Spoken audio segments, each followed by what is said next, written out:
I want you to do me a favor. I want you to try on something for me. And that thing is a possibility. And for the time that we're here today, the short time, I want you to keep it on. I want you to wear it. I want you to see how it feels.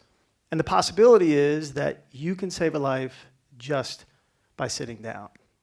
Now, I'm going to remind you that this, in fact, is what you can do, because the reality is it's not a possibility. It's a truth. It's a fact. And I'm not talking figuratively. I'm talking literally. And again, I want to remind you of your ability to do this, of the fact that you can save a life by sitting down, because you've done it.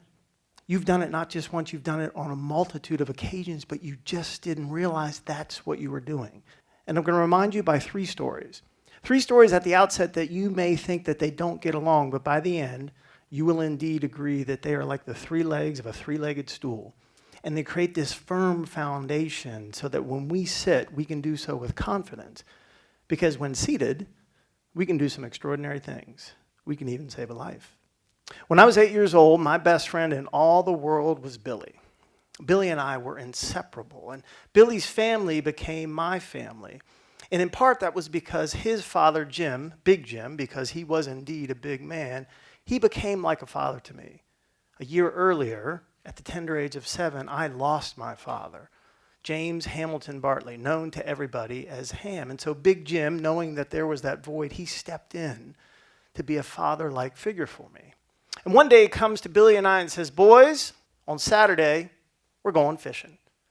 Well, in that moment, I had lost my 8-year-old mind, because Billy had been fishing. He told me all about these fishing trips, but I had never cast a line into the water, and now I was going to have my opportunity. Big day comes, we jump in that big 1970 station wagon, we make our way to the lake, and as soon as Big Jim parked that whale of a size of a car, we ran around to the back, and then he opened it, and it was like a treasure chest, like all this gear. And he reaches in and he takes one of the fishing poles and he puts it in my right hand, and I hold it. And then he grabs one of those buckets, the bucket that I know was going to be filled with fish. I was going to catch more fish than anybody, and I hold it in my left hand. And then he gives Billy his equipment, he grabs his, and we make our way to the pier. Jim's in front, Billy's in the middle, and I'm bringing up the end. And it is a perfect day. We were the first ones at the lake. And the lake is like glass, and there's no clouds in the sky, and it's crisp. And I am just overwhelmed with the experience. I'm trying to take it all in so I don't miss anything. And I'm not really 100% focused on kind of the basic functions like walking. And so I don't see that plank, that piece of wood that's raised up a little bit. And as I walk over it, I catch my right foot on it. I tumble forward. I'm trying to catch myself, but I fall into the water. And I hit the water, and I'm still holding that fishing pole in my right hand, and I'm holding the bucket firmly in my left hand, the bucket that was empty but is now rapidly filling up with water. And I'm drowning. And 50 years later, I can still remember looking up and seeing these images of Billy and his dad, and they were fading away. And in then one dramatic Herculean moment, Big Jim thrusts his right arm down into the water and somehow picks me up and out of the water and lays me down on the pier.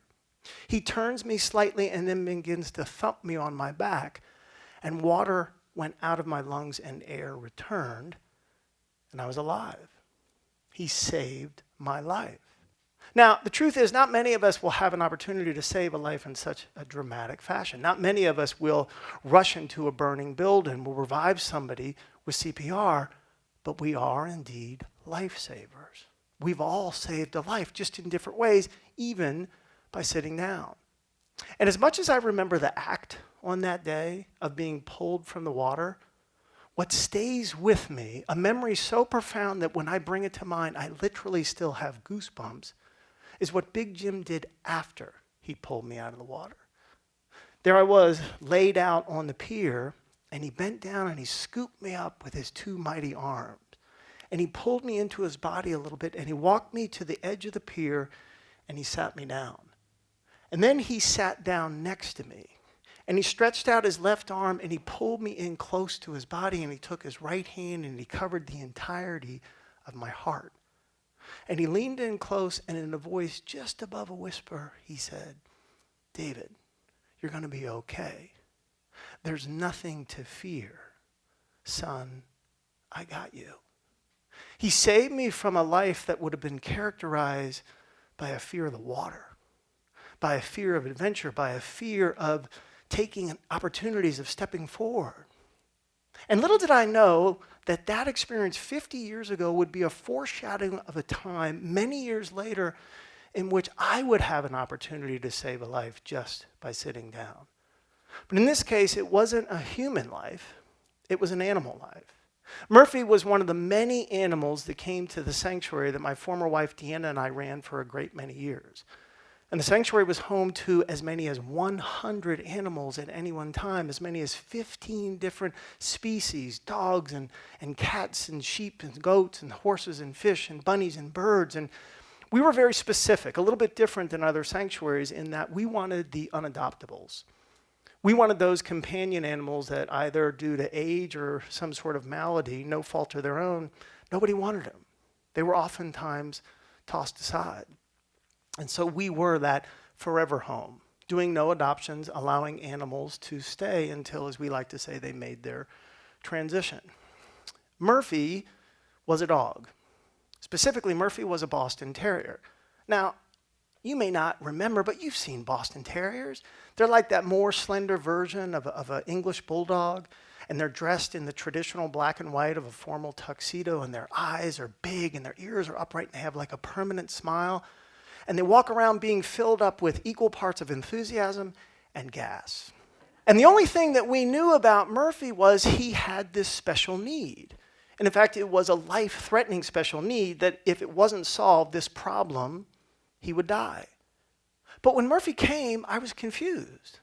He was a stunningly beautiful dog. His black had like this sheen to it, and it mixed perfectly with his white. And his fur felt like velvet, and he got along instantly with the other 22 dogs that we had at the time, and he bonded with Deanna and I. I'm like, I don't know what's wrong. But Murphy underscored the reality that sometimes what hurts the most can't be seen. And Murphy indeed had a life-threatening condition, and the problem was that Murphy was starving to death. When Murphy would begin to eat, he would take the food in his mouth, and it would go partway down his throat, but then it would stop. And what can't go down comes back up, and he would lose all his food. He would regurgitate. And the reason that this was happening was his esophagus forgot what it was supposed to do. It was enlarged. And so an esophagus is meant to contract. It brings the food from the mouth through the throat down into the stomach. But Murphy wasn't working. And when we found out that, I thought, well, there's nothing we can do. And it wouldn't have been the first time that somebody had brought an animal at the end of life, and we were there to just help them with dignity and grace move on. But my former wife, Deanna, when you think about a mama bear, that was Dee. Like every animal, 200 and all, that as soon as they crossed over the boundary line, they became one of her babies, one of her cubs. And there was no way Mama Bear was going to let one of her new cubs suffer. She was going to do everything she could to solve the problem, and true to form, Dee did. And in fact, the solution was so available, like within an arm's length of where we were, that I dismissed it. Like, there's no way it can work. It's too easy. But me, of little faith, it did. Not just the first time, but every single time thereafter. And it worked like this. Murphy would start eating, and Dee would position herself, and she knew exactly when Murphy had eaten just enough, but not too much. And then she'd bend down and she'd scoop him up, keeping him in an upright position, and she'd pull him in close to her chest. And then when I saw that, I knew it was time for me to do my job, sit down. And had this big, overstuffed size man chair, the type when you lean back, you feel like someone's hugging you.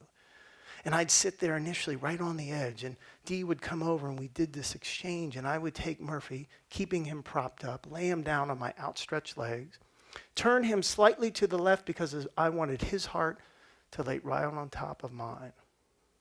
And there we sit, two of us sitting down. What Dee realized is that we could leverage Newton's famous discovery of gravity to take the place of malfunctioning anatomy. Murphy's life could be saved by sitting down. And there Murph and I would be twice a day, sitting down. And we got into this wonderful routine. As soon as I took him in, he almost immediately started to get like really tired, and his eyes would be heavy. And right before he'd fall asleep, he'd put his head right here. Now, I've come to realize that this spot was specifically created for one of three things: a teddy bear, our beloved, or a puppy dog. And Murphy'd fall asleep, and I'd move my face in closer because I wanted to feel his whiskers tickle my cheek. And I'd bury my nose into his coat, and I could smell sunshine. And then, while Beethoven's Fifth is good, it has no comparison to a Boston Terrier snoring. It's just this melody. And after about 30 minutes, we'd get up, and I'd put Murphy down. He'd go do his thing. And these twice-a-day sit-downs had an enormous impact on me. What I came to realize is that life is not broken. Yes, people and countries and things, they get hurt, they get wounded, they get injured, but they're not broken. Life is greater than that. And being absolved of the responsibility to go and fix something, I realized that what I need to do is just partner with life. Be willing to participate. In this case, it was being willing to align with the brilliance of an extraordinary woman to sit down. I was heroic for the mere fact that I showed up, and I got this front row seat to see twice a day how a life can be saved by sitting down. But it wasn't just Murphy's life who was saved by sitting down. It was my life too. On August 31st, 2011, the monster known as clinical depression took me forcibly by the hand and dragged me to the midpoint of the 730-foot tall Forest Hill Bridge. And once there, he slammed my body up against the 4.5-foot suicide barrier, bent me over so I could see where he was about to toss me over.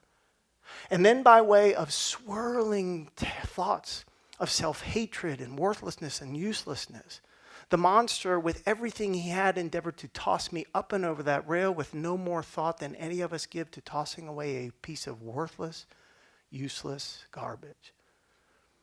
But life had another idea. My story was not to end that day. My life was saved on that day and is saved now on the days that the monster still has me by the throat by a series of people who have sat down with me. It was the first responder who sat down next to me as I stood on a dark spot on a tall bridge and leveraged curiosity to take us both to the safe place of understanding. He asking me, David, what does it feel like to be depressed? And then through a series of other extraordinary questions, ultimately I got off that bridge into a psychiatric ward. And on the second day, it was sitting down, knee to knee, with a psychiatrist who created the safe place for me to tell my story, to learn that I had a history of mental illness in my family, my grandfather having killed himself, my father suffering terribly, and that genetic predisposition combined with the trauma of losing my father at 7 and the unspeakable horror of being brutally sodomized and raped at the hands of a Boy Scout leader. This man in that place sitting down with me then took his hands, reached to mine, took my hands in his just like a father would to a son, and looked at me and he said, David, it's not your fault. And then it was my neighbor, Ron and Marianne, who, finding out where I had been and why, and once they learned I was home, they were there knocking on my door. And they showed up, and Marianne was holding one of her wonderful homemade creations, and they came in and they sat down with me. And we shared a meal, and we laughed, and we cried, and they embraced me. And then it was my friend Larry who said, I'm taking you to your therapy appointment. And on that first appointment, there he was, and I got in and I sat down with him, and we went, and he dropped me off. And at the end, I figured, well, I'll have to text him when I'm done, but there he was sitting in the waiting room. And then on the way home, he said, hey, I got to make a quick stop. And I'm like, okay. And we pulled up to one of those liquor grocery store combos, the store that we see in every neighborhood, and he said, I'll be right back. And sure enough, he came back holding 2 pints. No, not beer. Ben and Jerry's. And then we sat down in his car and we talked and we laughed. And I've come to realize there are a few injuries in life that can't be healed by way of brotherhood and ice cream. And it's the people now who somehow know that sometimes what hurts me the most can't be seen, but they also know sometimes what helps the most is easy to do, and they sit down and they pick up the phone and they make a phone call, and even if I don't answer, they leave a message. I love you. You're important to me. You have survived 100% of your worst days. You got this because I got you. And then it's my big brother John, who somehow knows when his little brother is hurting. And he always does the same thing. He sits down and he puts pen to paper and he writes me one of those amazing handwritten notes. And he seals it with brotherly love and he sends it on its way. And I go to the mailbox at the right and the perfect time when it's needed. And then I just hold it. And then when I open it, I'm overwhelmed with the aroma of hope. It is simple things done by everyday people that have a life-saving effect. And each and every time one of these heroes steps forward in response to my suffering, they sit down and they sit back and they activate the downward pull of life. And then just like Murphy, I too am fed. My life is saved by sitting down. And I want to offer one more piece of evidence, one more piece of proof, one more reminder so that you will take the possibility that you have tried on and to go out into the world knowing that truth looks good on you. Dr. Drew Ramsey, an esteemed psychiatrist, says this: someone you see today is thinking about killing themselves. Your smile, your question, your love could save them. Trust me, they told me it did. And it's no coincidence to me that each of these three things that Dr. Ramsey's patients told him that saved their life, a smile, a question, an expression of love, each of those things can be done sitting down. Right now, people all around us are suffering. They're at risk of being pulled under for the third and the final time, but we need not stand helpless on the shore because we know what to do. We know how to do it, and we know it works because we've done it before. The time is now for us to reimagine what it takes to save a life. The time is now for us to reimagine what saving a life looks like. And most importantly, the time is now for us to remember that we can all save a life just by sitting down. Thank you.